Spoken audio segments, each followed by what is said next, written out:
Now, furthest you've ever run? I've tried to do the City to Surf a couple of times, and unfortunately, I've got an appointment. I've got a long-standing hairdresser's appointment for the City to Surf in a few weeks' time. Can't do it again. But this Friday, Joe Ward is going to run from Sydney to Newcastle non-stop. That's 276 kilometres in total. It'll take him 3 days all up. He's being described as Australia's answer to Forrest Gump. What about his backstory, though? This is the thing. He's not like he's an athlete. No, he's 34. He used to smoke 30 cigarettes a day, drink alcohol nearly every night, and regularly ate junk food. Now he's a clean living vegan. He's quit his job as an IT consultant to become a full-time running coach. This guy's gone from one extreme almost to the other. He's running from Sydney to Newcastle to raise money for the Children's Hospice Bear Cottage, a great cause. Joe Ward joins us on the line this morning. Good morning, Joe. Good morning, John. Good morning, Gary. Joe, what happened? How did you go from being a guy who smoked, drank, ate hamburgers into a full-time, clean-living vegan and a running coach? Yes, it's quite a change, isn't it? I think it was a life that I thought would make me very happy, and I thought would be the life I wanted to lead, and things changed. I think I found myself smoking 30 a day, getting really fed up, drinking almost every night, and it was making me feel quite miserable, to be honest.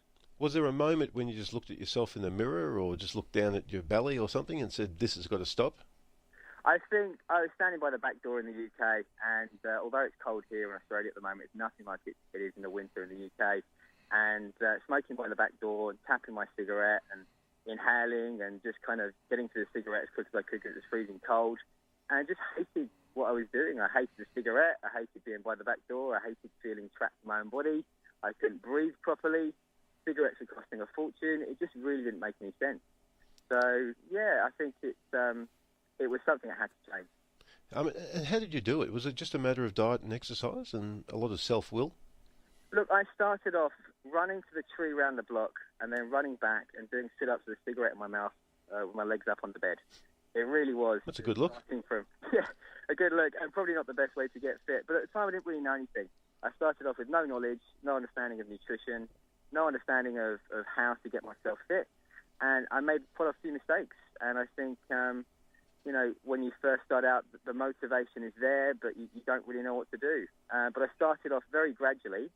Ran my first 5K, 5K became 10K, 10K became a half marathon, and I heard you run the City to Surf. It's really started off with some the local events, and then built up from there. Was coming to Australia from the UK part of that change of life as well? I was running marathons and cycling a lot before I came over, and I did some boxing as well. I had my first boxing match in 2007, and when I came over here, I ran my first ultra. So I guess it went from kind of marathon runner to getting a little bit obsessed when I came over to Australia. Right, and how addicted are you to running? Do you think you've got an addictive personality? I've definitely got an addictive personality. I think I am a little bit OCD. I'm a little bit obsessive compulsive. But I try and channel that into something that's positive and something that does some good. It's great that I can raise some money for a charity whilst doing something I love. But at the same time, I think we're all creatures of habit. If you go drinking every night, you just find yourself doing it. If you smoke every day, it becomes something you just do every day without thinking about it. So building good habits for me has been really a really powerful way just to build a routine that keeps you fit. All right, people want to get behind you. Bear Cottage is the cause, so what do? You're running for 3 days straight. How can they help you? If people can go on to the My Cause website, look up GNW250, that's G for Great, N for North, and W for Walk 250, or look up Joe Ward. Any donations would be fantastic. Okay, so it's GNW? GNW250, which is the trail I'm running. Okay. And, look me up and do a donation. Good on you, Joe. Thank you, guys. Good luck. Appreciate it. Good luck, mate. Joe Ward there. He's a runner with the Manly Beach Running Club. A lot of people out there running right now, actually, doing their early morning run. 13 32 is our number now. 18 minutes past 6.